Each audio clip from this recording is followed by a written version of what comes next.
നമുക്ക് പ്രാർത്ഥിക്കാം. आइए प्रार्थना. ഞങ്ങളുടെ കർത്താവേ, ഇന്ന് ഞങ്ങൾക്ക് തന്നിരിക്കുന്ന കൃപയ്ക്കായി സ്തോത്രം.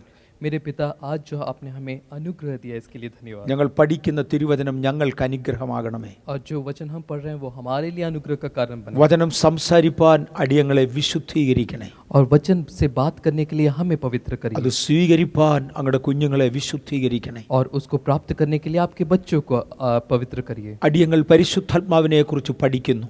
हम जब पवित्र आत्मा के बारे में सीख रहे हैं पिता, പരിശുദ്ധാത്മാവ് ഞങ്ങളെ ശക്തീകരിക്കണേ. पवित्र आत्मा आप हमें बल दीजिए. യേശുവിന്റെ നാമത്തിൽ തന്നെ प्रभु यीशु मसीह के नाम से ही ആമേൻ. आमीन.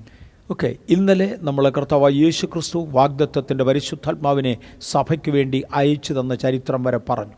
पिछले दिनों में हम जो है किस प्रकार प्रभु यीशु मसीह पिता से पवित्र आत्मा को प्राप्त कर कर कलीसिया को वो दिए, इसके बारे में हम सीखे. കാത്തിരുന്ന ദൈവസഭയുടെ മേൽ അതയച്ചു. और बाट जोते हुए कलीसिया के ऊपर उनके ऊपर उंडेला गया. 120 പേർ വില കൊടുത്ത് കാത്തിരുന്നു. दाम चुकाए हुए 120 लोगों के ऊपर उंडेला गया. അവരുടെ എല്ലാവരുടെയും മേൽ ആത്മാവ് ഒന്ന് പതിഞ്ഞു. और उन सभी के ऊपर आत्मा उंडेली गई. അവരെല്ലാവരും ആത്മാവിൽ നിറഞ്ഞ് അന്യഭാഷകളിൽ ആത്മാവ് ഉച്ചരിപ്പാൻ നൽകിയതുപോലെ സംസാരിച്ചു തുടങ്ങി. और वही हर एक व्यक्ति जो है जिस प्रकार आत्मा उन्हें प्रेरणा दी, वे अन्य अन्य भाषा में बात करने लगे. ലോകത്തിന്റെ എല്ലാ രാജ്യങ്ങളിൽ നിന്നും വന്ന ഭക്തിയുള്ള യഹൂദന്മാർ ഒരുമിച്ച് കൂടിയിരുന്നു. और उस जगह पर संसार के विभिन्न कोने से यहूदी लोग आके इकट्ठे हुए थे. അതിൽ ഏതാണ്ട് 18 ഭാഷക്കാർക്ക് മാത്രം അന്യഭാഷ മനസ്സിലായി. और उनमें से सिर्फ 18 भाषा को जानने वाले यहूदी ही उसको समझ पाए. ദൈവത്തിന്റെ വൻകാര്യങ്ങൾ പ്രസ്താവിക്കുന്നത് കേട്ട് അവർ ദൈവത്തെ മഹത്വീകരിച്ചു. और परमेश्वर के बड़े बड़े कारनामों को वो पहचानने लगे, उसको जानने लगे. മനസ്സിലാകാതെ വന്നവർ പരിശുദ്ധാത്മാവിനെ പരിഹസിച്ചു. ഇവർ പുതുവീഞ്ഞു കുടിച്ചിരിക്കുന്നു എന്ന് പറഞ്ഞു. और वे लोग जो इन्हें समझ नहीं पा रहे थे, वे उसका मजाक करने लगे और कहने लगे तो नई मदिरा में चूर हैं. ഒന്നാമത്തെ സംശയം ആളുകൾ പറയുന്നത് അന്യഭാഷ സംസാരിച്ചപ്പോൾ എല്ലാവർക്കും മനസ്സിലായി എന്ന്. कुछ लोग इस प्रकार कहते हैं कि जब वे अन्य भाषा में बात करने लगे तो वे सभी को समझ में आने लगा. ഇല്ല, 18 ഭാഷക്കാർക്ക് മാത്രമേ മനസ്സിലായുള്ളൂ. नहीं, ऐसा नहीं है. सिर्फ 18 भाषा के लोगों को ही समझ में आया. അങ്ങനെയാണെങ്കിൽ അന്യഭാഷയുടെ ഉപയോഗം എന്തായിരുന്നു എന്നാണ് ഇന്ന് നമ്മൾ ചിന്തിക്കാൻ പോകുന്നത്. तो इस ऐसा है तो अन्य भाषा का प्रयोग क्या है, ये आज हम सीखने जा रहे हैं. അന്യഭാഷയിൽ സുവിശേഷം പറയേണ്ടതിനാണോ അന്യഭാഷ ഉപയോഗിച്ചത്? क्या अन्य भाषा का प्रयोग सुसमाचार को फैलाने के लिए है क्या? ചിലർ പറയാറുണ്ട് അന്യഭാഷ അതുവരെയും ഭാഷ അറിയാത്തവരോട് സുവിശേഷം പറയാൻ വേണ്ടി ദൈവം കൊടുത്തതാണെന്ന്. कुछ इस प्रकार कहते हैं कि जो भाषा नहीं जानते हैं उनको जो है अन्य भाषा के माध्यम से वो सुसमाचार बता सकते हैं. അല്ല, അങ്ങനെയല്ല. ऐसा नहीं है. അപ്പോസ്തലപ്രവൃത്തികളുടെ പുസ്തകം 2-ാം അധ്യായം 14 മുതൽ 36 വരെയുള്ള വാക്യങ്ങൾ വായിച്ചാൽ अगर प्रेरितों के काम उसके दूसरे अध्याय उसके 14 से लेकर 36 वाक्यों को अगर हम पढ़ेंगे, അന്യഭാഷ കേട്ട് ഹൃദയത്തിൽ അന്യഭാഷ കേട്ട് അടുത്തു വന്നവർ പത്രോസിൽ നിന്ന് ഇത് യോവേൽ പ്രവാചകൻ മുഖേന അരുളി ചെയ്തതാണ് എന്ന് കേട്ടു. इस अन्य भाषा को सुनकर पतरस के पास पहुंचे जाने वाले लोग इस प्रकार सुनने लगे कि ये अंतिम दिनों में का भविष्यवाणी है जो योएल भविष्यवक्ता की किताब में जो पत्र पढ़ते हैं उसके बारे में पतरस कहता है उनसे. ഇത് കേട്ട് അവരുടെ ഹൃദയത്തിൽ കുത്തുകൊണ്ടു. और ये सुनने के बाद उनके हृदय छिद गए. ഹൃദയത്തിൽ കുത്തുകൊണ്ടവർ ഞങ്ങൾ എന്ത് ചെയ്യണം എന്ന് പത്രോസിനോടും ശേഷമുള്ളവരോടും ചോദിച്ചു. और ये सुनने के बाद जो है वे पतरस और दूसरे चेलों से पूछने लगे कि हम अब क्या करें. അപ്പോഴാണ് പത്രോസ് അവരോട് സുവിശേഷം പറയുന്നത്. और तब प्रेरित पतरस उनसे जो है सुसमाचार सुनाता है. പത്രോസ് അവരോട് സുവിശേഷം പറഞ്ഞത് അന്യഭാഷയിലല്ല, അവർക്ക് മനസ്സിലാകുന്ന ഗലീലിയൻ ഭാഷയിലാണ്. और पतरस उनसे सुसमाचार जो है अन्य भाषा में नहीं बल्कि गलीली भाषा में जो उनको समझ में आता था उस भाषा में किया. അന്യഭാഷ ഭാഷ അറിയാൻ വയ്യാത്തവരോട് സുവിശേഷം പറയാനല്ല. अन्य भाषा जो सुसमाचार जिस भाषा में वे नहीं जानते हैं उनसे वो सुसमाचार बताने के लिए नहीं है, പകരം പരിശുദ്ധാത്മാവിനെ പ്രാപിച്ചു എന്നതിന്റെ അടയാളമാണ്. लेकिन वह अन्य भाषा जो है पवित्र आत्मा को प्राप्त करने का एक चिन्ह है. പരിശുദ്ധാത്മാവിന്റെ അഭിഷേകത്തിന്റെ അടയാളമായി അന്യഭാഷ വേദപുസ്തകത്തിൽ പലയിടങ്ങളിൽ കാണാം. पवित्र आत्मा से भरने का वो जो चिन्ह है वो अन्य भाषा के माध्यम से वो हम कई जगह में बाइबल में पाते हैं. ആദ്യമായി അന്യഭാഷ സംസാരിച്ചത് അപ്പോസ്തലപ്രവൃത്തി 2-ാം അധ്യായത്തിലാണ്. पहली बात जो अन्य भाषा में बात करते हैं उसको हम प्रेरितों के काम उसके दूसरे अध्याय में पाते हैं. രണ്ടാമത്തെ പ്രാവശ്യം അന്യഭാഷ കാണുന്നത് അപ്പോസ്തലപ്രവൃത്തികളുടെ പുസ്തകം 10-ാമത്തെ അധ്യായത്തിൽ. और दूसरी बार प्रेरितों के काम उसके 10वें अध्याय में हम पाते हैं. 10-ാമത്തെ അധ്യായത്തിന്റെ 44-45 വാക്യങ്ങൾ നമുക്ക് നോക്കാം. प्रेरितों के काम उसके 10 के जो है 44 और 45 वाक्य को हम इस प्रकार पढ़ते हैं. पतरस ये बातें कह ही रहा था कि कि पवित्र आत्मा वचन के सब सुनने वालों पर उतर गया, और जितने खतना किए हुए विश्वासी पतरस के साथ आए थे वे सब चकित हुए कि अन्य जातियों पर भी पवित्र आत्मा का दान उंडेला गया है, क्योंकि उन्होंने उन्हें भांति भांति की भाषा बोलते और परमेश्वर की बढ़ाई करते हुए सुना। അപ്പോസ്തലനായ പത്രോസും അദ്ദേഹത്തിൻ്റെ കൂടെ ചില സഹോദരന്മാരും ചേർന്ന് തൻ്റെ കൊർന്നല്യോസിൻ്റെ ഭവനത്തിൽ വന്നു. प्रेरित और उसके साथ में जो है कुछ खतना किए हुए विश्वासी जो है कुरिन्थियोस के नाम के एक अन्य जाति के घर में पहुंचे, അവിടെ കൊർന്നല്യോസിൻ്റെ ഭവനത്തിൽ ആത്മപകർച്ച ഉണ്ടായി. और उस कुरनेलियुस के घर में जो है पवित्र आत्मा की बिदारी हुई, വചനം കേട്ടവരുടെ മേൽ ആത്മാവ് വന്നു. और जिन्होंने जितने भी वचन सुने उनके ऊपर पवित्र आत्मा उंडेला गया। വേറൊരു ഭാഷയിൽ വചനം ഏറ്റെടുത്തവരുടെ മേൽ പരിശുദ്ധാത്മാവ് വന്നു. दूसरे शब्दों में जितने उन वचन को स्वीकार किया था उनके ऊपर पवित्र आत्मा उंडेली गई, അവർ അന്യഭാഷകളിൽ സംസാരിച്ചു. और वे अन्य अन्य भाषा में बात करने लगे, അവർ അന്യഭാഷ സംസാരിക്കുന്നത് പത്രോസും കൂടെ വന്നവരും കേട്ടു. और वे अन्य भाषा में बात करते हुए प्रेरित पतरस और दूसरे उनके जो साथ आए थे उन्होंने सुना, ജാതികളുടെ മേൽ അഭിഷേകം പകർന്നുവെന്ന് അവർ കണ്ടു വിശ്വസിച്ചു. और उन्होंने देखा कि जातियों के ऊपर भी पवित्र आत्मा उंडेली गई, उसको उन्होंने देखकर चकित हुए। ഇവിടെ അന്യജാതികളുടെ മേൽ അഭിഷേകം വന്നുവെന്ന് വിശ്വസിച്ച യഹൂദന്മാർ, വിശ്വസിച്ച പത്രോസ് മനസ്സിലാക്കേണ്ടതിന് അടയാളമായി അവർ അന്യഭാഷ സംസാരിച്ചു. और उस खतना किए हुए विश्वासी और प्रेरित पतरस को समझने के लिए एक चिन्ह के रूप में कि अन्य जातियों के ऊपर भी पवित्र आत्मा उंडेली गई है, इसलिए वे उस दिन अन्य भाषा एक चिन्ह के रूप में वहां पे हम देख सकते हैं। തുടർന്ന് പത്രോസ് അവരോട് യേശുക്രിസ്തുവിന്റെ സുവിശേഷം പറഞ്ഞു. और उसके बाद प्रेरित पतरस प्रभु यीशु मसीह का सुसमाचार उनको सुनाए। പത്രോസ് അവരോട് സുവിശേഷം പറഞ്ഞത് അന്യഭാഷയിലല്ല, പകരം അവർക്ക് മനസ്സിലാകുന്ന മനുഷ്യഭാഷയിലാണ്. वहां पे प्रेरित पतरस उनसे सुसमाचार जो है अन्य भाषा में नहीं बल्कि उनको जो समझ आती है उसी भाषा में किए। ഒന്നാമത്തെ അനുഭവം അപ്പോസ്തലപ്രവൃത്തി 2-ാം അധ്യായം. पहला प्रेरितों के काम उसके दूसरे अध्याय में हम पाते हैं। വിശ്വാസികളുടെ മേൽ അഭിഷേകം വന്നു, അവർ അന്യഭാഷ സംസാരിച്ചു. विश्वासियों के ऊपर पवित्र आत्मा उंडेली गई और वे अन्य भाषा में बात करने गए, അവിശ്വാസികളായവർ വട്ടത്തിൽ നിന്ന് ഓടിക്കൂടി. और अविश्वासी लोग उसके चारों तरफ इकट्ठे हुए। വിശ്വാസികൾക്ക് അഭിഷേകം ലഭിച്ചു എന്നത് അന്യജാതികൾക്ക് അല്ലെങ്കിൽ അഭക്തരായ മനുഷ്യർക്ക്, അവിശ്വാസികളായ മനുഷ്യർക്ക് അടയാളമായി. विश्वासियों के ऊपर पवित्र आत्मा उतरी और उसका चिन्ह एक अन्य भाषा हुआ, और यह जो है अविश्वासियों को एक चिन्ह के रूप में समझ आया। രണ്ടാമത്തെ പ്രാവശ്യം അവിശ്വാസികൾക്ക് അഭിഷേകമുണ്ടായി, അത് വിശ്വാസികൾക്ക് അടയാളമായിരുന്നു. दूसरी तरफ हम देखते हैं अन्य जातियों के ऊपर पवित्र आत्मा उंडेली गई और वह विश्वासियों के लिए वो एक चिन्ह बना अन्य भाषा। കേവലം അന്യഭാഷ മാത്രമായിരിക്കില്ല പരിശുദ്ധാത്മാവിന്റെ അടയാളം. सिर्फ अन्य भाषा ही बात करना वो ही सिर्फ पवित्र आत्मा की बिदारी का लक्षण नहीं है। അവിടെ എല്ലാം കാണുന്നത് കാണുകയും കേൾക്കുകയും ചെയ്തതെന്നാണ്. वहां पे हम सब जगह पाते हैं उन्होंने देखा और सुना। അപ്പോസ്തലപ്രവൃത്തി 2:33 प्रेरितों के काम उसके 2:33 में അവർ മത്തുപിടിച്ചവരെ പോലെയായി, वो इस प्रकार मदिरा के नशे में चूर हुए समान हो गए। കേൾക്കുവാൻ അന്യഭാഷ ഉണ്ടായിരുന്നു, കാണുവാൻ എന്തൊക്കെയോ വേറെ ഉണ്ടായിരുന്നു.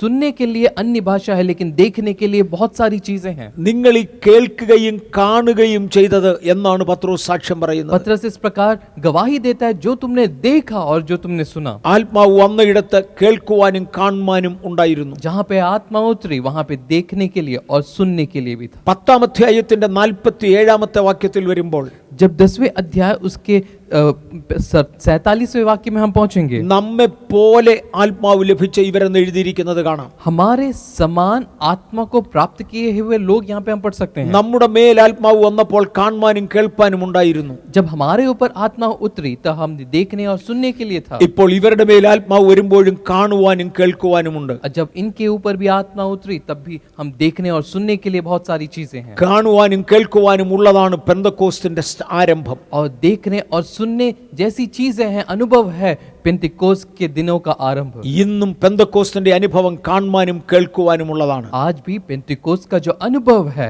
वो देखने और सुनने के लिए है। പരിശുദ്ധാത്മാവ് ഭൂമിയിൽ വന്ന 2 രംഗങ്ങളാണ് നമ്മൾ എടുത്തത്. तो पवित्र आत्मा भूमि में आने के ये 2 लक्षणों को हमने ഇനി देखा। 3-ാമത്തെ രംഗം നമുക്ക് എടുക്കാം. आइए अब तीसरे तरफ हम चलते हैं। അപ്പോസ്തലപ്രവൃത്തികളുടെ പുസ്തകം 19-ാം അധ്യായം. प्रेरितों के काम उसके 19वें अध्याय। പൗലോസ് ഉൾപ്രദേശങ്ങളിലൂടെ സഞ്ചരിച്ച് എഫെസോസിലെത്തി. जब पौलुस जो है ऊपरी प्रदेशों से होकर जो है एफेसोस में पहुंचा, എഫെസോസിൽ ഒരു കൂട്ടം ശിഷ്യന്മാരെ കണ്ടു. और वहां पे कुछ चेलों को देखा। അവർ യേശുക്രിസ്തുവിനെ കുറിച്ച് കേട്ടിരുന്നു. उन्होंने प्रभु यीशु मसीह के बारे में सुना है യോഹന്നാന്റെ ശിഷ്യന്മാരായിരുന്നു. और वे यूहन्ना बपतिस्मा देने वाले के चेले थे. പത്രോസ് ഇവരെ കണ്ട ഉടനെ ചോദിച്ചു, നിങ്ങൾ വിശ്വസിച്ചിട്ട് പരിശുദ്ധാത്മാവിനെ പ്രാപിച്ചോ? और प्रेरित पौलुस ने उनसे पूछा कि क्या तुमने विश्वास के साथ पवित्र आत्मा को प्राप्त किया है? അവർ പറഞ്ഞു, പരിശുദ്ധാത്മാവ് ഉണ്ടെന്ന് പോലും ഞങ്ങൾ കേട്ടിട്ടില്ല. और उन्होंने बोला पवित्र आत्मा है क्या, हमने कभी सुना ही नहीं. നേരെ പൗലോസ് ചോദിക്കുന്ന ഒരു ചോദ്യമുണ്ട്. तो पौलुस सीधा एक सवाल उनसे करता പിന്നെ है, നിങ്ങളുടെ സ്നാനം ഏതായിരുന്നു? तो फिर तुम्हारा बपतिस्मा कैसा है? കുറഞ്ഞ പക്ഷം സ്നാന സമയത്തെങ്കിലും പരിശുദ്ധാത്മാവിനെ കുറിച്ച് കേൾക്കേണ്ടതല്ലേ? कम से कम पवित्र आत्मा के बारे में तुमने बपतिस्मा के बारे में तो सुना होगा, പിതാവിന്റെയും പുത്രന്റെയും പരിശുദ്ധാത്മാവിന്റെയും നാമത്തിലല്ലേ നിങ്ങൾ സ്നാനമേറ്റത്? क्योंकि पिता और पुत्र पवित्र आत्मा के नाम से ही तो तुम्हें बपतिस्मा मिला ആ होगा. സമയത്തെങ്കിലും ആത്മാവിനെ കുറിച്ച് കേട്ട് കാണത്തില്ല. कम से कम उस पहर तो तुमने पवित्र आत्मा के बारे में सुना होगा. അവർ പറഞ്ഞില്ല, ഞങ്ങൾ യോഹന്നാന്റെ സ്നാനം സ്വീകരിച്ചവരാണ്. उन्होंने कहा कि नहीं, हमने यूहन्ना बपतिस्मा देने वाले का बपतिस्मा लिया है. ഓ പൗലോസ് പറഞ്ഞു, അത് തെറ്റിപ്പോയി. യോഹന്നാന്റെ സ്നാനം ഇന്നത്തേക്ക് വാലിഡ് അല്ല, ഇന്നത്തേക്ക് ആ സ്ഥാനം ബാധകമല്ല. तो पौलुस ने सीधा उनसे कहा, नहीं तुम तो गलत हो गए, क्योंकि उस समय जो है यूहन्ना बपतिस्मा देने वाले का बपतिस्मा नहीं, लेकिन एक नया बपतिस्मा प्रभु यीशु मसीह का है जो तुम्हें स्वीकार करना യോഹന്നാൻ है. സ്നാനപ്പെടുത്തിയത് സത്യം തന്നെയാണ്. जो जिसने यूहन्ना बपतिस्मा देने वाले ने जो बपतिस्मा दिया है वो सही है, താൻ സ്നാനപ്പെടുത്തിയ ശേഷം പറഞ്ഞ എന്റെ പിന്നാലെ വരുന്നവനായ യേശുവിൽ വിശ്വസിക്കണം. क्योंकि उन्होंने कहा कि जो मेरे पीछे आ रहा है तुम उसकी जो है स्वीकार करना. അതുകൊണ്ട് നിങ്ങൾ യേശു കൽപ്പിച്ച സ്നാനം സ്വീകരിച്ചേ മതിയാകൂ. प्रभु यीशु मसीह की आज्ञा के अनुसार की बपतिस्मा को तुम्हें स्वीकार करना അവിടെ है. എഴുതിയിരിക്കുന്നത് അത് കേട്ടാറെ അവർ യേശുവിന്റെ നാമത്തിൽ സ്നാനമേറ്റു എന്നാണ്. इस प्रकार प्रभु यीशु मसीह के नाम का एक बपतिस्मा उन्होंने स्वीकार किया. अब उस आगे की पंक्तियों में हम पढ़ते ഞാൻ हैं. ആ ഭാഗത്ത് മടങ്ങി വരാം. मैं वहां पे फिर आऊंगा. അവർ യേശുവിന്റെ നാമത്തിൽ സ്നാനമേറ്റു. उन्होंने प्रभु यीशु मसीह के नाम का बपतिस्मा लिया. തുടർന്ന് പൗലോസ് അവരുടെ മേൽ കൈവച്ചു. उसके बाद प्रेरित पौलुस उनके ऊपर हाथ रखा അപ്പോൾ ആത്മാവ് അവരുടെ മേൽ और വന്നു. तब आत्मा उनके ऊपर उतरी. ആത്മാവ് അവരുടെ മേൽ വന്നതോടെ അവർ അന്യഭാഷകളിൽ സംസാരിക്കുകയും പ്രവചിക്കുകയും ചെയ്തു. और जैसे ही आत्मा उनके ऊपर उतरी वे अन्य भाषा में बात करने लगे. ഇവിടെ പൗലോസ് അവരോട് സംസാരിക്കുന്നത് അന്യഭാഷയിലല്ല. यहाँ पे पौलुस उनसे अन्य भाषा में बात नहीं कर रहा है. സുവിശേഷം പറയേണ്ടതിനല്ല അന്യഭാഷ. सुसमाचार बताने के लिए नहीं है अन्य भाषा. ഒരുവൻ അഭിഷേകത്തിൽ വന്നിരിക്കുന്നു എന്നതിന്റെ അടയാളമാണ് അന്യഭാഷ. एक व्यक्ति पवित्र आत्मा में भर गया है, उसका चिन्ह है अन्य भाषा में बात करना. ഇവിടെ ഞാൻ 2-3 കാര്യങ്ങളൂടെ ഓർമ്മിപ്പിക്കട്ടെ. यहाँ पे मैं 2-3 चीजों में आपके बात बताना चाहता हूँ. ഒന്നാമത്തേത് യേശുവിന്റെ നാമത്തിൽ സ്നാനമേറ്റു എന്ന പദമാണ്. पहला यहाँ पे हम पढ़ते हैं उन्होंने प्रभु यीशु मसीह के नाम का बपतिस्मा लिया. പൗലോസ് അവരോട് ചോദിച്ചു, നിങ്ങളുടെ സ്നാനം ഏതായിരുന്നു? പരിശുദ്ധാത്മാവിനെ കുറിച്ച് കേൾക്കാത്ത സ്നാനം ഏതാ? तो यहाँ पे प्रेरित पौलुस होते हैं कि अगर तुमने पवित्र आत्मा के बारे में नहीं सुना तो पवित्र आत्मा के बगैर का बपतिस्मा कौन सा है? കാരണം യേശു കൽപ്പിച്ച സ്നാനത്തിൽ പിതാവിന്റെയും പുത്രന്റെയും പരിശുദ്ധാത്മാവിന്റെയും നാമം ഉപയോഗിക്കണം. क्योंकि जिस बपतिस्मा की आज्ञा प्रभु यीशु मसीह ने दी थी उसमें पिता, पुत्र और पवित्र आत्मा के नाम से बपतिस्मा लेना है. മത്തായിയുടെ സുവിശേഷം 28:19 വാക്യം, നിങ്ങൾ പുറപ്പെട്ട് പിതാവിന്റെയും പുത്രന്റെയും പരിശുദ്ധാത്മാവിന്റെയും നാമത്തിൽ സ്നാനം കഴിപ്പിപ്പീൻ എന്ന് യേശു സ്പഷ്ടമായി കൽപ്പിച്ചു. मत्ती रचित सुसमाचार उसके 28 के 19 में हम पढ़ते हैं कि प्रभु यीशु मसीह ने उनको आज्ञा दी कि तुम संसार के विभिन्न कोने में जाओ और पिता जो विश्वास करते हैं उन्हें पिता, पुत्र और पवित्र आत्मा के नाम से बपतिस्मा दो. നിങ്ങൾ സ്നാനപ്പെട്ടവരാണ്, വിശ്വാസികളാണ്, അതായത് സ്നാനപ്പെട്ടവരാണ്. तुम विश्वास किए हो, बपतिस्मा लिए हो. നിങ്ങൾ ആത്മാവിനെ കുറിച്ച് കേട്ടിട്ടില്ല എന്ന് പറയുന്നെങ്കിൽ നിങ്ങളുടെ സ്നാനം ഏതായിരുന്നു? लेकिन फिर भी तुमने आत्मा के बारे में नहीं सुना है तो तुम्हारा बपतिस्मा कौन सा है? അപ്പോഴാണ് പറയുന്നത് യോഹന്നാന്റെ സ്നാനം. तब उन्होंने कहा कि यूहन्ना बपतिस्मा देने वाले का बपतिस्मा. യോഹന്നാന്റെ സ്നാനം ഇന്ന് വാലിഡ് അല്ല, അതിന് വിലയില്ല. आज यूहन्ना बपतिस्मा देने वाले का बपतिस्मा का कोई अर्थ नहीं है, അവിടെ നിന്ന് സഭ വളർന്നു. क्योंकि वहां से कलीसिया और आगे बढ़ चुकी है യേശു കൽപ്പിച്ച അധികാരത്തിൽ സ്നാനം തുടങ്ങി. और प्रभु यीशु मसीह के कहे गए अधिकार के नाम से हम बपतिस्मा देते हैं. ഇത് കേട്ടാറെ അവർ വീണ്ടും സ്നാനപ്പെട്ടു. और उसके बाद उन्होंने फिर बपतिस्मा लिया. ഒരു പ്രാവശ്യം സ്നാനപ്പെട്ടത് വാലിഡ് അല്ലെങ്കിൽ രണ്ടാമത്തേതും വാലിഡ് അല്ലെങ്കിൽ മൂന്നാമത് സ്നാനപ്പെട്ടേ മതിയാകൂ. और पहली बार अगर आपका बपतिस्मा सही नहीं है, दूसरी बार भी अगर सही नहीं तो तीसरी बार, जब तक वो सही नहीं होता तब तक हमें बपतिस्मा ഒരു लेना है. പ്രാവശ്യം ശരിയായ സ്നാനമേറ്റേ മതിയാകൂ. एक बार पूर्ण तरीके से सही रूप से औपचारिक बपतिस्मा हमें लेना है. സ്നാനം ഒന്നേ ഉള്ളൂ, അത് പിതാവിന്റെയും പുത്രന്റെയും പരിശുദ്ധാത്മാവിന്റെയും നാമത്തിൽ വിശ്വസിക്കുന്നവർക്ക് കൊടുക്കുന്നതാണ്. बपतिस्मा एक ही है जो पिता, पुत्र और पवित्र आत्मा के नाम से लिया गया होता है. ഇത് കേട്ടാറെ അവർ യേശുവിന്റെ നാമത്തിൽ സ്നാനപ്പെട്ടു എന്നാണ് എഴുതിയിരിക്കുന്നത്. और यहाँ पे हम पढ़ते हैं कि उन्होंने प्रभु यीशु मसीह के नाम में बपतिस्मा लिया. ഇവരുടെ പ്രശ്നം പരിശുദ്ധാത്മാവിനെ കുറിച്ച് കേട്ടിട്ടില്ല എന്നാണ്. इनका जो चुनौती था कि वे जो है पवित्र आत्मा के बारे में कभी सुने नहीं थे, അവിടുന്നാണ് സ്നാനത്തിന്റെ പ്രശ്നം മനസ്സിലാക്കിയത്. और वहीं से उनकी जो मुश्किलें हैं पता चली कि वो उनका बपतिस्मा गलत है। ഇപ്പോൾ ഇവർക്ക് സ്നാനം കൊടുക്കുന്നതും യേശുവിന്റെ നാമത്തിലാണെങ്കിൽ പരിശുദ്ധാത്മാവിന്റെ നാമം ഉച്ചരിക്കുന്നില്ലല്ലോ. अब अगर ऐसा है तो यहाँ पे लिखा है कि उन्होंने प्रभु यीशु मसीह के नाम में बपतिस्मा लिया, तो यहाँ पे भी हम पवित्र आत्मा का नाम नहीं पाते। അങ്ങനെയാണെങ്കിൽ ഇവിടെ എന്തോ വ്യത്യാസമുണ്ട്. तो यहाँ पे क्या फिर बदलाव है? അവിടെ യേശുവിന്റെ നാമത്തിൽ സ്നാനം കൊടുത്തു എന്ന് എഴുതിയിരിക്കുന്ന ഭാഗം, यहाँ पे जो लिखा है कि प्रभु यीशु मसीह के नाम में बपतिस्मा लेना, वो पंक्ति പുതിയ നിയമം ഗ്രീക്കിലാണല്ലോ എഴുതിയിരിക്കുന്നത്. हमें ये मालूम है कि नया नियम ग्रीक भाषा में जो है लिखा है। യേശു കൊടുത്ത അധികാരത്തിൽ ഒനേമയിൽ സ്നാനപ്പെടുത്തി എന്നാണ് എഴുതിയിരിക്കുന്നത്. कि प्रभु यीशु मसीह के नाम में यानी ओनेमी नाम का वो ग्रीक शब्द का प्रयोग किया गया है। ഗ്രീക്കിൽ ഒനേമെ എന്നൊരു വാക്കുണ്ട്. ग्रीक में एक ओनेमी शब्द का प्रयोग है, ആ വാക്കാണ് ഇവിടെ ഉപയോഗിച്ചിരിക്കുന്നത്. और उस शब्द का प्रयोग हम यहाँ पे पाते हैं। ഒനേമെ എന്ന വാക്കിന് പ്രധാനമായും രണ്ടർത്ഥങ്ങളുണ്ട്. ओनेमे उस शब्द का एक बहुत महत्वपूर्ण अर्थ यह है, ഒന്ന് ഏൽപ്പിച്ചിരിക്കുന്ന അധികാരം. पहला कि आपको प्राप्त हुआ अधिकार। ഞാൻ ഒരാളിനെ ഒരു അധികാരം ഏൽപ്പിച്ചാൽ, मान लीजिए मैं एक व्यक्ति को एक अधिकार देता हूँ, ഞാൻ ആരെയെങ്കിലും ഒരാളിനെ വിളിച്ചു പറഞ്ഞു വീട്ടിൽ പോയി എൻ്റെ ഭാര്യയോട് പറഞ്ഞ് ഒരു 100 രൂപ വാങ്ങിച്ചോ, कि एक व्यक्ति को मैं बुलाकर या उसके आज्ञा देता हूँ, तुम मेरे घर में जाके मेरे पत्नी से 100 रुपए लो। ഞാൻ അദ്ദേഹത്തിന് കൊടുത്ത ഒരു അധികാരമാണ്, ഒരു അവകാശമാണ് 100 രൂപ വാങ്ങുവാൻ. मैंने उस व्यक्ति को एक अधिकार दिया है कि तुम मेरे घर जाके 100 रुपए लो। ആ വ്യക്തി എൻ്റെ വീട്ടിൽ ചെന്ന് എൻ്റെ ഭാര്യയോട് പറഞ്ഞു നിന്റെ ഭർത്താവ് പറഞ്ഞയച്ച അധികാരത്തിലാണ് വന്നിരിക്കുന്നത്. और वो व्यक्ति मेरी पत्नी से जाके इस प्रकार कहते हैं कि तुम्हारे पति ने मुझे यह अधिकार दिया है कि मुझे तुमसे 100 रुपए लेने। അവിടെ കൊടുത്തയച്ച അധികാരം എന്ന വാക്കിന് ഉപയോഗിക്കുന്ന പദമാണ് ഒനേമേ. और वहां पे जो अधिकार पद का प्रयोग किया गया है उसको ग्रीक में ओनेमी करके कहते हैं। അതേ വാക്കിന് വേറൊരു അർത്ഥമുണ്ട്. उसी शब्द का एक और अर्थ यह भी है, എൻ്റെ ഭാര്യയുടെ അടുക്കൽ ചെന്ന് എൻ്റെ പേര് പറഞ്ഞാൽ ആ നാമത്തിൽ, നാമം എന്നൊരർത്ഥമുണ്ട്. और वही व्यक्ति मेरे पत्नी से मेरा नाम लेकर कुछ कहे तो वहां पे भी हम अधिकार देखते ആ हैं। വാക്കിന്റെ യഥാർത്ഥ അർത്ഥം കൊടുത്ത അധികാരത്തിൽ എന്നാണ്. उस शब्द का प्रयोग यही है कि मिला हुआ या प्राप्त किया हुआ अधिकार। ഇവിടെ എഫെസോസിലെ ശിഷ്യന്മാരുടെ പ്രശ്നം, यहाँ पे एफिसोस के चेलों का प्रॉब्लम, അവർ സ്നാന സമയത്ത് പരിശുദ്ധാത്മാവിനെ കുറിച്ച് കേട്ടിട്ടില്ല. उन्होंने बपतिस्मा के समय पर पवित्र आत्मा के बारे में नहीं सुना, കേൾക്കേണ്ടതായിരുന്നു. उनको सुनना था, അവർക്ക് തെറ്റായ ഒരു സ്നാനമാണ് ലഭിച്ചത്. और उनको एक गलत रीति का एक बपतिस्मा मिला था, അത് ശരിയാക്കേണ്ടതിനാണ് ഇപ്പോൾ യേശു കൊടുത്ത അധികാരത്തിൽ സ്നാനപ്പെടുന്നത്. और उसको सही ठहर करने के लिए प्रभु यीशु मसीह के नाम में बपतिस्मा दिया गया। യേശു കൊടുത്ത അധികാരം എന്താണ്? प्रभु यीशु मसीह ने क्या अधिकार दिया था? പിതാവിന്റെയും പുത്രന്റെയും പരിശുദ്ധാത്മാവിന്റെയും നാമത്തിൽ. पिता, पुत्र और पवित्र आत्मा के नाम से। അങ്ങനെ പിതാവിന്റെയും പുത്രന്റെയും പരിശുദ്ധാത്മാവിന്റെയും നാമത്തിൽ അഥവാ യേശു കൊടുത്ത ഒനേമയിൽ, യേശു കൊടുത്ത അധികാരത്തിൽ അവർ സ്നാനമേറ്റു. यानी पिता, पुत्र और पवित्र आत्मा के अधिकार से, यानी प्रभु यीशु मसीह के दिए हुए अधिकार यानी ओनेमी से उन्हें बपतिस्मा देना है। അവർ ആത്മാവിനെ പ്രാപിച്ചു. അതിനുശേഷം പൗലോസ് അവരുടെ മേൽ കൈവച്ചു. കൈവച്ചപ്പോൾ ആത്മാവ് അവരുടെ മേൽ വന്നു. और उसके बाद प्रेरित पौलुस ने उनके ऊपर हाथ रखे और हाथ रखने के कारण उनको पवित्र आत्मा से भर അവർ गया। അന്യഭാഷയിൽ സംസാരിക്കുകയും പ്രവചിക്കുകയും ചെയ്തു. और वे अन्य भाषा में बात करने लगे और जो है नबूवत करने लगे, അവർ പ്രവചിക്കുവാനും ആരംഭിച്ചു. और वे नबूवत भी करने लगे। ഇവിടെ ഞാൻ ഒരു പ്രത്യേക കാര്യം ഓർമ്മിപ്പിക്കട്ടെ. यहाँ पे एक खास बात मैं आपको बताना चाहता हूँ। എനിക്ക് ലഭിച്ച ട്രെയിനിങ്ങിന്റെ ഒരു പൂർത്തീകരണമായിരിക്കും എൻ്റെ മേൽ പകരുന്ന അഭിഷേകം. मुझे प्राप्त हुआ एक ट्रेनिंग का पूर्तिकरण है पवित्र आत्मा को लभ्य होना। ഈ ശിഷ്യന്മാർ യോഹന്നാ സ്നാപകന്റെ ശിഷ്യന്മാരായിരുന്നു. ये चेले യോഹന്നാ बपतिस्मा देने वाले के चेले थे। യോഹന്നാ സ്നാപകൻ പ്രവാചകനായിരുന്നു. യോഹന്നാ बपतिस्मा देने वाले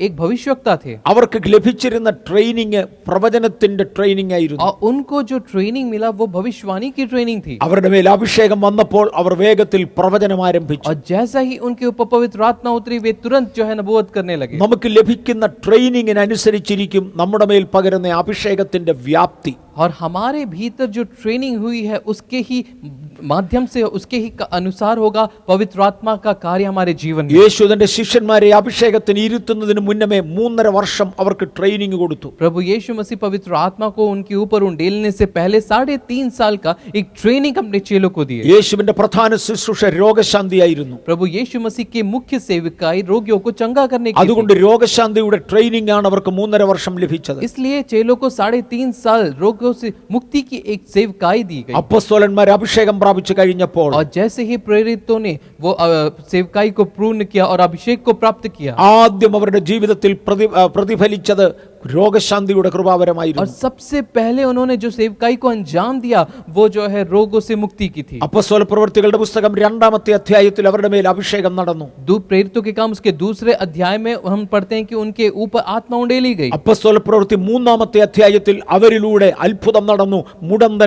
മുടന്തനെ അവർ പിടിച്ചെഴുന്നേൽപ്പിച്ചു. और हम तीसरे अध्याय प्रेरितों के काम में हम पढ़ते हैं कि उनकी सेवकाई वहां आरंभ होती है और वो जो है वहां पे एक लंगड़े को जो जन्म से ही पंगुआ था उसको उन्होंने चंगा किया. പത്രോസിന്റെ കയ്യാൽ അപ്പോസ്തലന്മാരുടെ കയ്യാൽ വലിയ അടയാളങ്ങൾ നടന്നു. प्रेरितों के काम प्रेरित पौलुस से जो है बड़े बड़े अद्भुत और चिन्ह चमत्कार होते गए. അവരുടെ നിഴൽ വീഴുന്ന രോഗികൾ വരെ സൗഖ്യമായി. उनके परछाई से ही रोगी चंगे होने लगे. പത്രോസ് മരിച്ചവരെ വരെ ഉയർപ്പിച്ചു. पतरस जो है मरे हुओं को भी जिलाया. യേശുവിങ്കിൽ നിന്ന് ലഭിച്ചതായ ട്രെയിനിങ് അഭിഷേകത്തോടുകൂടെ പ്രായോഗികമായി. और प्रभु यीशु मसीह से प्राप्त किया हुए ट्रेनिंग अभिषेक के माध्यम से वो उनके जीवन में पूरा होने लगा. സ്നാപക യോഹന്നാന്റെ ശിഷ്യന്മാർ പ്രവചനത്തിന്റെ ട്രെയിനിങ് ലഭിച്ചവരാണ്. യോഹന്നാൻ बपतिस्मा देने वाले के जो चेले थे उनको भविष्यवाणी की ट्रेनिंग दी गई थी. അവരുടെ മേൽ അഭിഷേകം വന്ന ഉടനെ അവർ പ്രവചിക്കുവാൻ തുടങ്ങി. और जैसे ही उनके ऊपर पवित्र आत्मा उंडेली गई वे नबूवत करने लगे. മൂന്നോ ഞാൻ പൗലൂസിനെ എടുക്കട്ടെ. तीसरा मैं प्रेरित पौलुस को लेना चाहता हूं. പൗലൂസ് പഠിച്ചത് ഗമാലിയേലിന്റെ പാദപീഠത്തിലായിരുന്നു. और प्रेरित पौलुस जो है गमालिएल के नीचे पड़ा हुआ था. അദ്ദേഹത്തിന്റെ ട്രെയിനിങ് വചനത്തിന്റെ ആഴമായിരുന്നു. और उसको सीख जो है वचन की गहराई से मिली हुई थी. അദ്ദേഹം രോഗശാന്തി പ്രാക്ടീസ് ചെയ്ത് കണ്ടിട്ടില്ല. हमने जो है उनको रोगियों से छुटकारा देने की सेवकाई को पढ़ते हुए नहीं पाया है. അദ്ദേഹം പ്രവചനം കണ്ടിട്ടില്ല. उन्होंने भविष्यवाणी नहीं पढ़ी താൻ है. ആകപ്പാടെ കണ്ടത് ദൈവവചനത്തിന്റെ ആഴങ്ങൾ മനസ്സിലാക്കുകയായിരുന്നു. उन्होंने अपने गुरु गमालियल से जो है वचन की गहराई व्यवस्था के बारे में ज्यादा सीखी. തന്റെ മേൽ അഭിഷേകം വന്ന ഉടനെ അദ്ദേഹം തിരുവചനത്തിന്റെ ആഴങ്ങൾ പറയുവാൻ തുടങ്ങി. और जैसे ही एक पवित्र आत्मा का अभिषेक उनके ऊपर उतरा वो वचन की गहराई की ओर जो है जाने लगे. യേശു തന്നെയാണ് ദൈവപുത്രനെന്ന് ന്യായപ്രമാണം കൊണ്ട് ആധികാരികമായി അദ്ദേഹം തെളിയിച്ചു. और व्यवस्था से ही प्रभु यीशु मसीह परमेश्वर की संतान है और परमेश्वर की तरफ से आए हुए हैं अधिकार के रूप में वो ठहराने लगे. എന്റെയും നിങ്ങളുടെയും മേൽ പകരപ്പെടുന്ന ട്രെയിനിങ് എന്തോ അതിന്റെ പൂർത്തീകരണമായിരിക്കും അഭിഷേകത്തിൽ ആദ്യം പുറത്തു വരുന്നത്. और जो हमको दी गई ट्रेनिंग है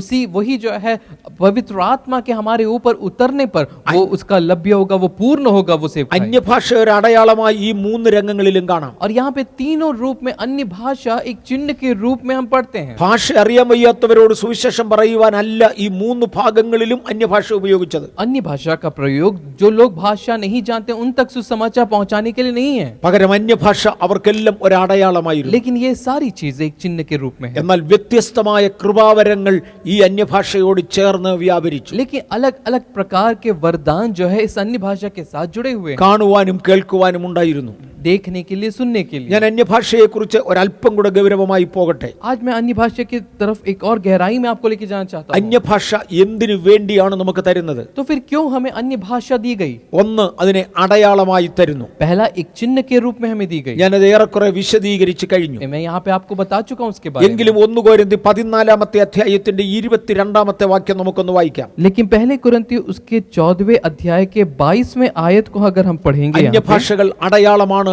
എന്ന് നമുക്ക് കാണാം. 1 കൊരിന്ത്യർ 14-ാം അധ്യായം 22-ാം വാക്യം. पहले कुरिन्ती उसका 14वां अध्याय उसके 22वां पद इस प्रकार कहता है, इसलिए अन्य भाषाएं विश्वासियों के लिए नहीं परंतु अविश्वासियों के लिए चिन्ह है, पर भविष्यवाणी अविश्वासियों के लिए नहीं परंतु विश्वासियों के लिए चिन्ह है. അപ്പോസ്തല പ്രവൃത്തികളുടെ പുസ്തകം 2-ാം അധ്യായം 7-ാം വാക്യത്തിൽ ഇതേ കാര്യം നമ്മൾ കണ്ടു. और यहाँ प्रेरितों के काम उसके दूसरे अध्याय के 7वें आयत में हम इन्हीं चीजों को पाते हैं. അത് അടയാളമായിരുന്നു.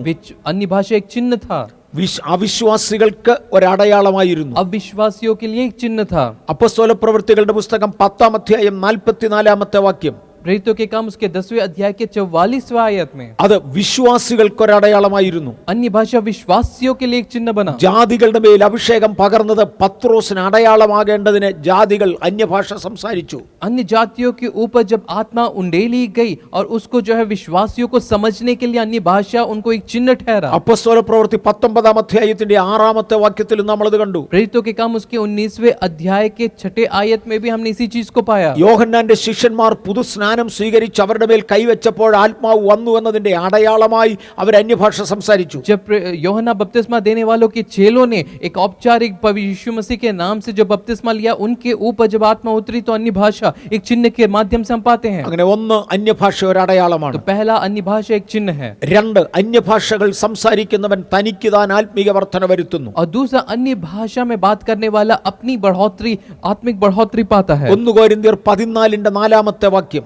पहली कुरिन्थियों उसका 14 का जो है चौथा आयत. 1 कोरिന്ത്യർ 14 2 വാക്യം. पहला कुरिन्थियों उसका 14 का दूसरा आयत. ഇത് രണ്ടും പറയുന്നത് അന്യഭാഷയിൽ സംസാരിക്കുന്നവൻ തനിക്ക് താൻ ആത്മീക വർധന വരുത്തുന്നു. यहाँ पे हम पढ़ते हैं जो अन्य भाषा में बातें करता है वह अपनी ही उन्नति करता है. നാം നമുക്ക് തന്നെ ആത്മീക വർധന വരുത്തണം. हम अपनी ही आत्मिक उन्नति करते हैं उसके माध्यम से. ഞാൻ സഭയിൽ പ്രസംഗിക്കുന്നത് സഭയോടാണ്, ദൈവത്തോടല്ല. मैं कलीसिया में जब प्रचार करता हूँ तो मैं कलीसिया के लिए करता हूँ, परमेश्वर के लिए नहीं. പക്ഷേ ഞാൻ പ്രാർത്ഥിക്കുന്നത് ദൈവത്തോടാണ്. लेकिन मेरी प्रार्थना परमेश्वर से होती है. അതുകൊണ്ട് എൻ്റെ പ്രസംഗം മനുഷ്യന് മനസ്സിലാകുന്ന ഭാഷയിലും, इसलिए मेरा जो प्रचार है मनुष्य के समझने वाली भाषा में. ഇന്ന് എനിക്ക് മലയാളമേ അറിയത്തുള്ളൂ. आज मुझे मलयालम ही मालूम है. നിങ്ങളിൽ ചിലർക്ക് മലയാളം മനസ്സിലാകാത്തത് കൊണ്ട് ഇത് ഹിന്ദിയിലേക്ക് തർജ്ജമ ചെയ്യുകയാണ്. और इस कारण आपको मलयालम समझ नहीं आता, इसलिए हिंदी में अनुवाद किया जा रहा है. ഞങ്ങൾ നിങ്ങളോട് അന്യഭാഷ സംസാരിക്കുകയല്ല, हम आपसे अन्य भाषा में बात नहीं कर रहे हैं, അറിയാവുന്ന ഭാഷ സംസാരിക്കുക. आपको समझने वाली भाषा में कर रहे हैं. അതുപോലെ ഞാൻ പ്രസംഗിക്കുമ്പോൾ മനുഷ്യന് മനസ്സിലാകുന്ന ഭാഷ സംസാരിക്കുന്നു. इसी प्रकार मैं जब प्रचार करता हूं तो मनुष्य को समझ में आने वाली भाषा में प्रचार करता പക്ഷെ हूं. ചിലപ്പോൾ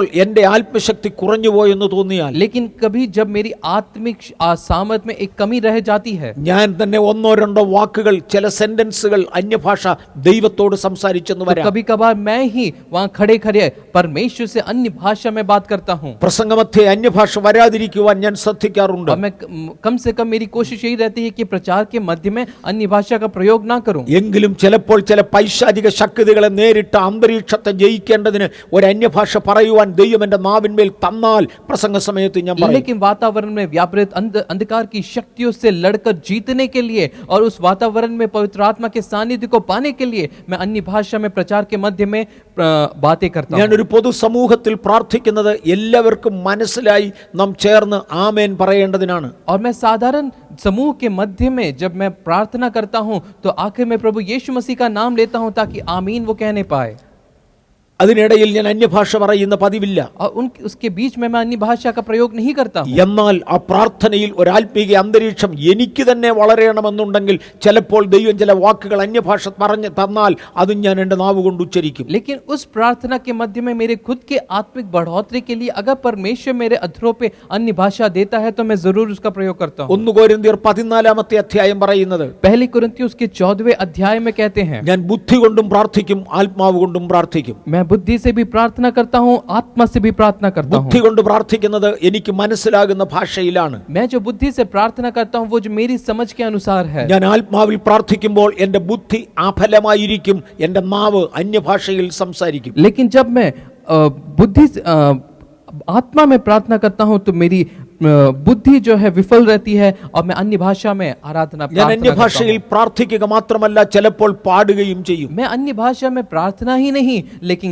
गीत भी गाता हूँ. കൊലോസ്യ ലേഖനം 3-16 വാക്യത്തിൽ, कुलुस्सियों की पत्री उसके 3 अध्याय के 14वें वाक्य में, സങ്കീർത്തനങ്ങളാലും സ്തുതികളാലും ആത്മീക ഗീതങ്ങളാലും തമ്മിൽ സംസാരിക്കുവാൻ പരിശുദ്ധാത്മാവ് ആവശ്യപ്പെടുന്നു. कि संगीत से, प्रार्थना से जो है हम परमेश्वर की आराधना अन्य भाषा में करते पाइए हम पाते हैं. ആത്മീയ ഗീതം എന്നാൽ എന്താണ്? आत्मिक गीत इसका अर्थ क्या है? ബൈബിൾ പറയുന്നു, ഞാൻ അന്യഭാഷയിൽ സംസാരിക്കുമ്പോൾ എൻ്റെ ബുദ്ധി അഫലമാകുന്നു. അന്യഭാഷയിൽ സംസാരിക്കുന്നവൻ ആത്മാവിലാണ് സംസാരിക്കുന്നത്. यहाँ पे जब हम पढ़ते हैं कि जब हम अन्य भाषा में बात करते तो हमारी बुद्धि जो है विफल रहती है और हम अन्य भाषा में परमेश्वर से बात करते हैं. അന്യഭാഷയിൽ പാടുന്നവൻ ആത്മാവിലാണ് പാടുന്നത്. और अन्य भाषा में गीत गाने वाला वो परमेश्वर से जो है गीत गा रहे उनकी आराधना कर रहा है. എഫെസ് ലേഖനം 5-19 വാക്യത്തിൽ, इफिसियों की पत्री उसके 5 के 19वें आयत में അന്യഭാഷകൾ ആരാധിക്കുവാൻ വേണ്ടി ഉപയോഗിക്കുന്നത് കാണാം. अन्य भाषा आराधना के लिए प्रयोग करते हैं, ये हम पाते हैं. തിരുവചനം പറയുന്നു, നിങ്ങൾ വീഞ്ഞു കുടിച്ച് മത്തരാകരുത്. यहाँ पे पवित्र वचन कहता है कि दाखरस के मतवाले ना बनो. നിങ്ങൾ അങ്ങനെയാണെങ്കിൽ വീഞ്ഞു കുടിച്ച് മത്തരായാൽ നിങ്ങൾ ലോകത്ത് പ്രകാരം മോശമായ കാര്യങ്ങൾ ചെയ്യും. अगर तुम ऐसा करोगे तो संसार के समान तुम काम करोगे. എന്നാൽ ആത്മാവിൽ മത്തരായാൽ, लेकिन तुम अगर आत्मा के मतवाले मतवाले बनोगे। അവിടുത്തെ പ്രധാന വാക്യം മത്തരാകുക എന്നതാണ്. यहाँ पे मुख्य जो शब्द है मतवाले बनना है। വീഞ്ഞു കുടിച്ച് മത്തരാകരുത്, दाखरस से मतवाले ना बनो, അതിനാൽ ദുർനടപ്പുണ്ടാകും. क्योंकि उससे लुचपन होता है। എന്നാൽ लेकिन ഇംഗ്ലീഷിൽ ബട്ട് എന്നൊരു പദം അവിടെ കാണാം, ഹിന്ദിയിൽ ലേക്കിൻ. എന്നാൽ लेकिन यहाँ पे हम एक शब्द का प्रयोग करते हैं, वो अंग्रेजी में बट, हिंदी में जो है पर या लेकिन शब्द का प्रयोग है।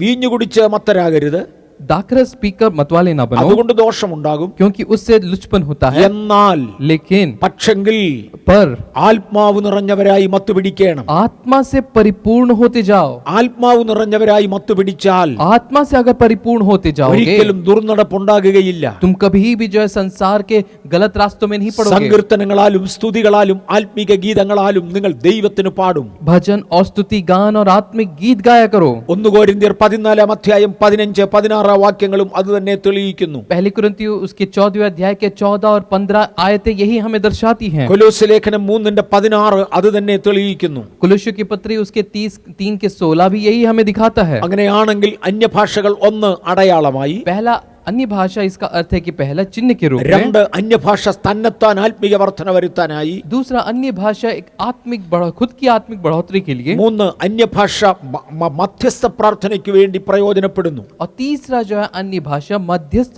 प्रार्थना करने के लिए है। റോമാലേഖനം 8 അധ്യായത്തിന്റെ 26 27 വാക്യങ്ങൾ വായിക്കുമ്പോൾ रोमियो की पत्री उसके 8 के 26 और 27 को हम പോലെ पढ़ेंगे, പ്രാർത്ഥിക്കേണ്ടത് എങ്ങനെയെന്ന് നാം അറിയുന്നില്ല. क्योंकि हम नहीं जानते हैं कि किस रीति से प्रार्थना करें। ആത്മാവ് താനും ഉച്ചരിച്ചുകൂടാത്ത ഞരക്കങ്ങളാൽ ദൈവഹിത പ്രകാരം വിശുദ്ധന്മാർക്ക് വേണ്ടി പക്ഷവാദം ചെയ്യുന്നു. परंतु आत्मा आप ही ऐसी आहें भर भर कर जो बयान से बाहर है हमारे लिए विनती करती है। ഒരു വ്യക്തി എന്റെ അടുക്കൽ ഒരു രോഗത്തിന് വേണ്ടി പ്രാർത്ഥിക്കാൻ വന്നിരിക്കട്ടെ. मान लीजिए एक व्यक्ति अपने रोग से मुक्ति के लिए मेरे पास प्रार्थना कराने के लिए आता है, അദ്ദേഹം എന്റെ അടുക്കൽ വരുന്നത് കേവലം ഒരു തലവേദനയ്ക്ക് പ്രാർത്ഥിക്കാനായിരിക്കാം. और हो सकता है उस व्यक्ति एक सर दर्द की मुक्ति के लिए मेरे पास आता है प्रार्थना कराने। ഇന്ന് രാവിലെയും 2-3 വ്യക്തികൾ ടെലിഫോൺ ചെയ്ത് എന്നോട് രോഗങ്ങൾക്ക് വേണ്ടി പ്രാർത്ഥിക്കാൻ പറഞ്ഞു. आज प्रभात में भी 2-3 व्यक्तियों ने फोन के माध्यम से मुझे रोग की चंगाई के लिए प्रार्थना कराने के लिए फोन किया, ഞാൻ അവർക്ക് വേണ്ടി രോഗശാന്തിക്കായി പ്രാർത്ഥിച്ചു. और मैंने उनकी रोग की मुक्ति के लिए प्रार्थना की। പക്ഷേ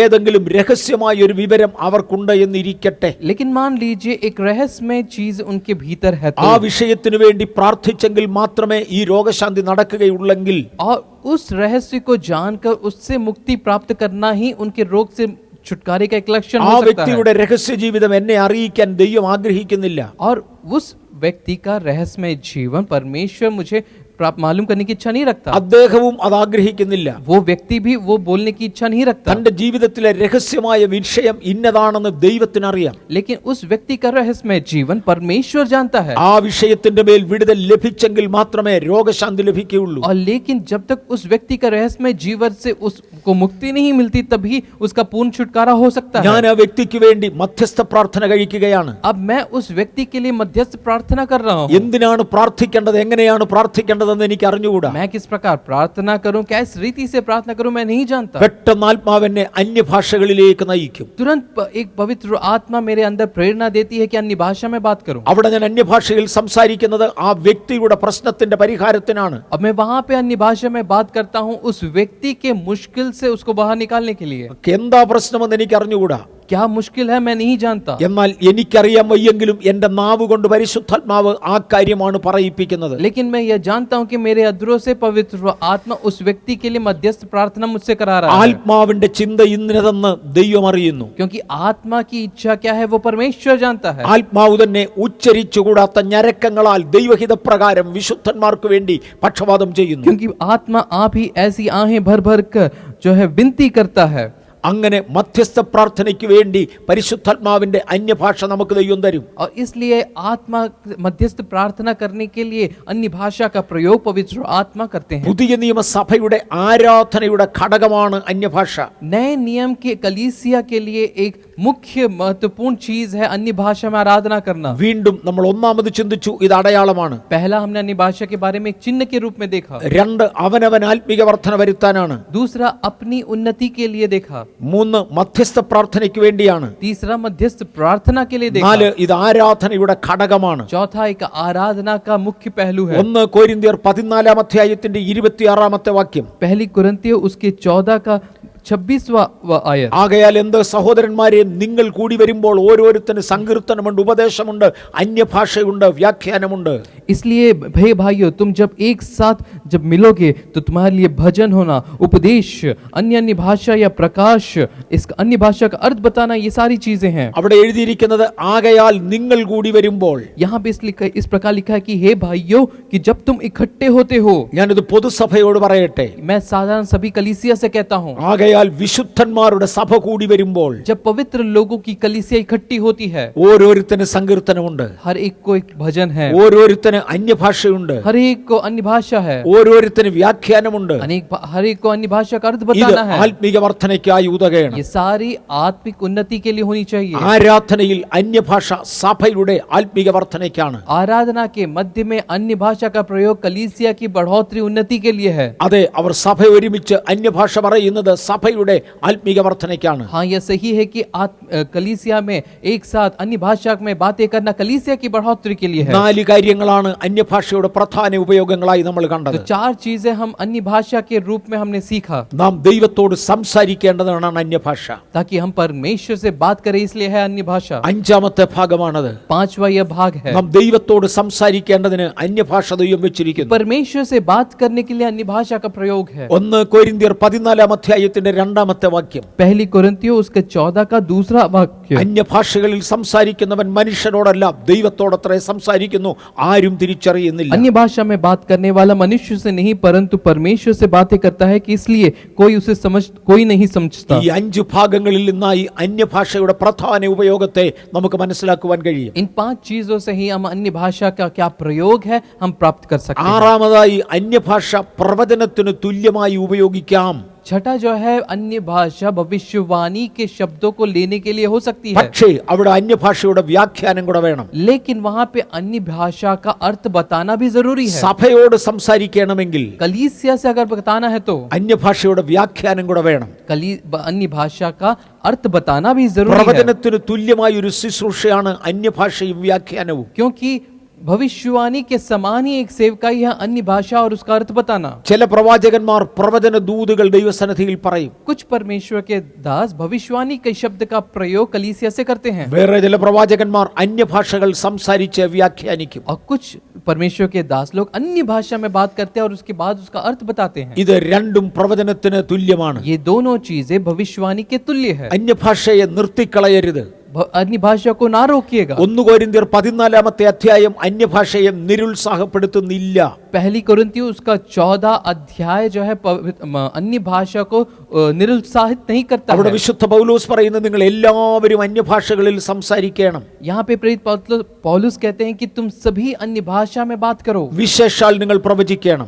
और महत्वपूर्ण यह है कि तुम भविष्यवाणी भी करो। അന്യഭാഷയിൽ സംസാരിക്കുന്നവർ 2-3 പേർ സംസാരിക്കട്ടെ. अन्य भाषा में बात करने वाले 2 या 3 हो सकते हैं, അവർ അത് വ്യാഖ്യാനിക്കട്ടെ. और वे उसका अर्थ भी बताएं। അന്യഭാഷയിൽ സംസാരിക്കുന്നവൻ വ്യാഖ്യാനവരത്തിനായി പ്രാർത്ഥിക്കട്ടെ. और जो अन्य भाषा में बात करते हैं वे उसके अर्थ बताने के वरदान को प्राप्त करने के लिए प्रार्थना करें। വ്യാഖ്യാനി ഇല്ലാഞ്ഞാൽ അന്യഭാഷക്കാരൻ സഭയോട് സംസാരിക്കാതെ अन्य भाषा के अर्थ को बताने वाले अगर ना हो तो अन्य भाषा में बात करने वाले वो कलीसिया से ना बताते हुए തന്നോടും ദൈവത്തോടും സംസാരിക്കട്ടെ. वे अपने आप से और परमेश्वर से बात करें। ആ വാക്യത്തിന്റെ പ്രിൻസിപ്പൽ ക്ലോസ്, പ്രധാന ക്രിയാപദം സംസാരിക്കട്ടെ എന്നാണ്. തന്നോടും ദൈവത്തോടും സംസാരിക്കട്ടെ. यहाँ पे महत्वपूर्ण बात हमें ध्यान देने की यही है कि वे बात करते रहे, वे अपने आप से और परमेश्वर से बात करते रहे। यहाँ पे वो मूल चीज ഞാൻ है। അന്യഭാഷയെ കുറിച്ച് വേഗത്തിൽ 1-2 കാര്യങ്ങളൂടെ പറഞ്ഞു നിർത്തട്ടെ. एक और 2-3 चीजें बता के मैं अन्य भाषा के बारे में बताकर विराम देना चाहता हूँ। 1 കൊരിന്ത്യർ 14 അധ്യായം അന്യഭാഷയും വ്യാഖ്യാനവും തമ്മിൽ താരതമ്യം ചെയ്യുന്ന അധ്യായമാണ്. पहली कुरिन्थियों उसका അന്യഭാഷയും പ്രവചനവും തമ്മിൽ താരതമ്യം ചെയ്യുന്ന അധ്യായമാണ്. पहली कुरिन्थियों उसका 14 अध्याय जो है अन्य भाषा और उसका अर्थ बताना और भविष्यवाणी इन तीनों को जो है उसके बारे में बताने वाले एक अध्याय അവിടെ है। പൗലോസ് പറഞ്ഞു, നിങ്ങൾ എല്ലാവരെക്കാളും അധികം ഞാൻ അന്യഭാഷയിൽ സംസാരിക്കുന്നു. अब प्रेरित पौलुस कहते हैं मैं तुम सभी से ज्यादा अन्य भाषा में बात करने वाला हूँ। ദൈവസഭ കൂടി വരുമ്പോൾ അന്യഭാഷ അവരുടെ ആരാധനയുടെ ഘടകങ്ങളിൽ ഒന്നാണ്. कलीसिया एक साथ जब इकट्ठी होती है तो उनका महत्वपूर्ण चीज यह है कि वह अन्य भाषा में बात അത് करें। അവനവന് തന്നെ ആത്മീക വർധന വരുത്താനാണ്. वे खुद की आत्मिक उन्नति के लिए है, അത് ദൈവത്തോട് സംസാരിക്കേണ്ടതിനാണ്. वे परमेश्वर से बात करने के लिए है। അന്യഭാഷയിൽ സംസാരിക്കുന്നത് വിലക്കരുത്, അത് അനുവദിക്കണം. और कभी भी जो है अन्य भाषा में बात करना उसको मत रोकिएगा। നിങ്ങൾ എല്ലാവരും അന്യഭാഷകളിൽ സംസാരിക്കണമെന്ന് ഞാൻ और ആഗ്രഹിക്കുന്നു. मेरी यही आग्रह है, विनती है कि आप सभी भी अन्य भाषा में बात करें। ഇനിയും അന്യഭാഷയെ കുറിച്ച് ഒരു ആക്ഷേപം ആളുകൾ പറയാറുണ്ട്. 7ാം ഘടകമായി ഞാൻ തൊടട്ടെ. और 7वीं चीज है अन्य भाषा के विपरीत लोग कहा करते हैं। 1 കൊരിന്ത്യർ 13-ാം അധ്യായത്തിന്റെ 8ാമത്തെ വാക്യത്തിൽ उसके पहले कुरिन्थियों उसके 13वें अध्याय के 8वें आयत में പ്രവചനപരമോ നിന്നുപോകും, ഭാഷാപരമോ നിന്നുപോകും, ജ്ഞാനവും നിന്നുപോകും എന്ന് അദ്ദേഹം പറയുന്നു. भविष्यवाणियां हो तो समाप्त हो जाएंगी, भाषाएं हो तो जाती रहेंगी, ज्ञान हो तो मिट जाएगा। അതുകൊണ്ട് പ്രവചനവും അന്യഭാഷയും നിന്നുപോയി എന്ന് പറയുന്നവരുണ്ട്. तो ऐसा भी लोग हैं जो इस प्रकार कहते हैं कि भविष्यवाणियां समाप्त हो चुकी हैं, अन्य भाषाएं रुक चुकी हैं। ഇല്ല സഹോദരന്മാരെ, അത് നിന്നുപോയാൽ അതോടുകൂടെ തന്നെ ജ്ഞാനവും നിന്നുപോകണം. नहीं भाइयों, ऐसा नहीं। अगर भविष्यवाणियां अन्य भाषाएं रुक जाती हैं तो अज्ञान का भी रुक जाना निश्चय है। ഇവിടെ 3 കാര്യങ്ങളെയാണ് ഒരുമിച്ച് പറയുന്നത്. यहाँ पे 3 चीजों को हम पाते हैं। 1 പ്രവചനം, 2 അന്യഭാഷ, 3 ജ്ഞാനം. पहला भविष्यवाणियां, दूसरी भाषाएं, तीसरा ज्ञान। ഇവിടെ ജ്ഞാനം നിന്നുപോയിട്ടില്ല. यहाँ पे ज्ञान रुक नहीं गया है। ആർക്കെങ്കിലും ഒരാൾക്ക് വചനജ്ഞാനമില്ലെങ്കിൽ വേറൊരാളിനെ എങ്ങനെ പഠിപ്പിക്കും?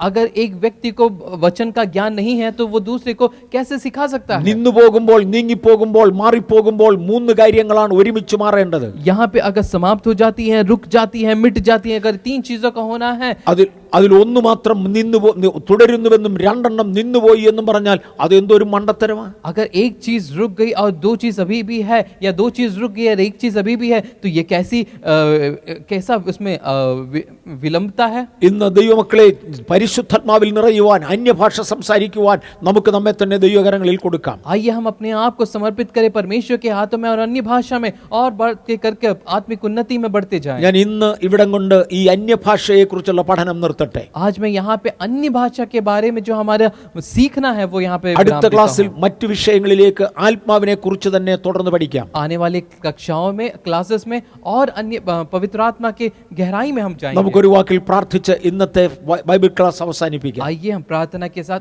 आज के अध्ययन को यहाँ विराम दें। ഞങ്ങളുടെ കർത്താവേ, ഇന്ന് പകൽ ദൈവത്തിന്റെ വചനത്തിന്റെ മുമ്പിലിരുന്ന് അന്യഭാഷയെ കുറിച്ച് പഠിക്കുവാൻ തന്ന കൃപയ്ക്കായി സ്തോത്രം. मेरे पिता, आपके सन्निधि में बैठकर पवित्र आत्मा और उसके अन्य भाषा के बारे में सीखने की कृपा दी, इसके लिए धन्यवाद। അടിയന്റെ കേൾവിക്കാരെ കർത്താവ് അനുഗ്രഹിക്കണമേ. मेरे सुनने वालों को आप संभालिए पिता। അവരെ ശുശ്രൂഷിപ്പാൻ കർത്താവ് തന്ന കൃപയ്ക്കായി സ്തോത്രം. उनको सेवकाई करने के लिए आपने जो कृपा दी, इसके लिए ഞാൻ धन्यवाद। എന്റെ കേൾവിക്കാരെ യേശുവിന്റെ നാമത്തിൽ അനുഗ്രഹിക്കുന്നു. मेरे सुनने वालों को यीशु मसीह के नाम से मैं आशीषित करता हूँ पिता। ഞങ്ങളുടെ പ്രാർത്ഥന കേൾക്കണമേ. हमारी प्रार्थना को सुनिएगा, അത് യേശുവിൻ നാമത്തിൽ തന്നെ. वो यीशु मसीह के नाम से।